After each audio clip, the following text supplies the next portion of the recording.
Buat teman-teman yang suka makan dan masak makan Itali, wajib tahu ini nih. Sekarang akan saya tunjukkan nih ya.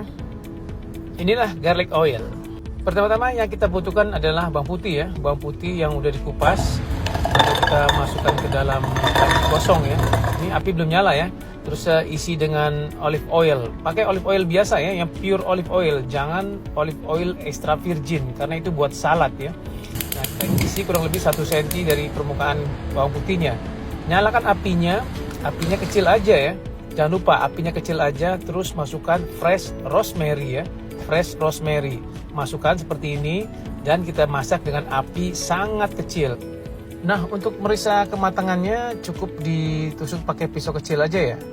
Dia harus benar-benar lembek ya. Jadi benar-benar lembek kayak bubur gitu ya. Nanti saya contohkan nih. Jadi tujuannya kita masak api kecil itu biar semua aroma bawang putihnya itu larut ke minyaknya ya. Nah, sekarang teman-teman bisa lihat kalau bawang putihnya itu benar-benar udah lembek ya. Dia seperti bubur. Beginilah tekstur yang kita cari ya. Jadi dia benar-benar seperti bubur. Dan ini enak banget nih kalau kita pakai sebagai campurannya di mashed potato ya. Jadi pastikan bawang putihnya selembek ini ya pas dimasak.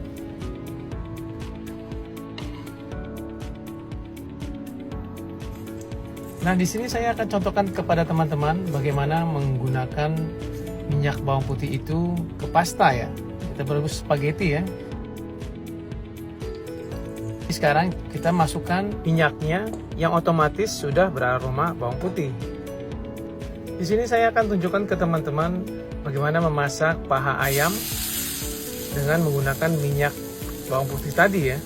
Jadi diharapkan ayamnya akan beraroma bawang putih dan daun rosemary. Tipsnya kalau masak pakai stainless pan, pastiin aja dia panas ya. Panas tanpa minyak ya. Setelah dia panas baru masukkan minyaknya. Terus kalau misalnya ayam seperti ini, setelah dimasukkan cobalah ditekan-tekan sedikit ya. Tujuannya biar permukaan kulitnya tuh menyentuh ke pannya ya. Nanti warnanya tuh bakal bagus. Terus jangan lupa untuk menggoyang-goyangkan pannya ya, biar minyaknya tuh menyentuh kulit ayamnya. Jadi biar nggak lengket. Dan setelah kulit ayamnya berwarna kecoklatan, teman-teman bisa balik deh. Di sini akan saya tunjukkan bagaimana cara memasak ayam ini di atas pan aja ya. Jadi tidak kita masukkan ke dalam oven ya. Jadi kuncinya hanya rajin bolak-balik dan apinya kecil ya. Jangan lupa itu ya, penting banget. Rajin bolak-balik dengan api kecil. Dan jangan lupa untuk terus menggoyangkan pannya ya, biar minyaknya menyentuh dagingnya.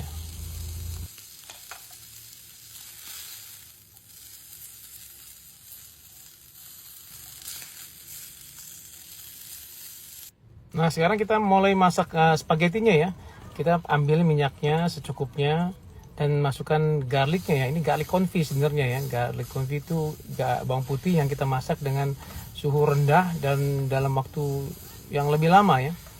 Setelah warnanya agak kecoklatan, masukkan pasta tadi ya. Dan jangan lupa air pastanya ya dimasukin. Air pasta itu penting banget dalam pembuatan pasta ya. Jadi kalau ngerebus pasta jangan pernah dibuang. Itu kita pakai untuk bikin sausnya. Terus masukkan garam, merica ya, merica hitam, merica putih, terserah teman-teman. Nah, diaduk ya. Diaduk, terusnya kita masukkan keju parmesan ya. Keju parmesan parut ya. Kalau yang pakai yang parutan, usahakan pakai yang blok. Jadi kita beli yang blok, tapi kita parut sendiri. Karena rasanya lebih enak dibandingkan yang sudah diparut. Pasta olio olio itu emang harus agak kering ya. Jadi kita masaknya tuh sampai agak-agak kering gitu. Jangan berkuah ya. Dan jangan lupa dicek ya keasinannya ya. Kalau udah pas, baru dia disajiin dengan ayam tadi ya. Tuh.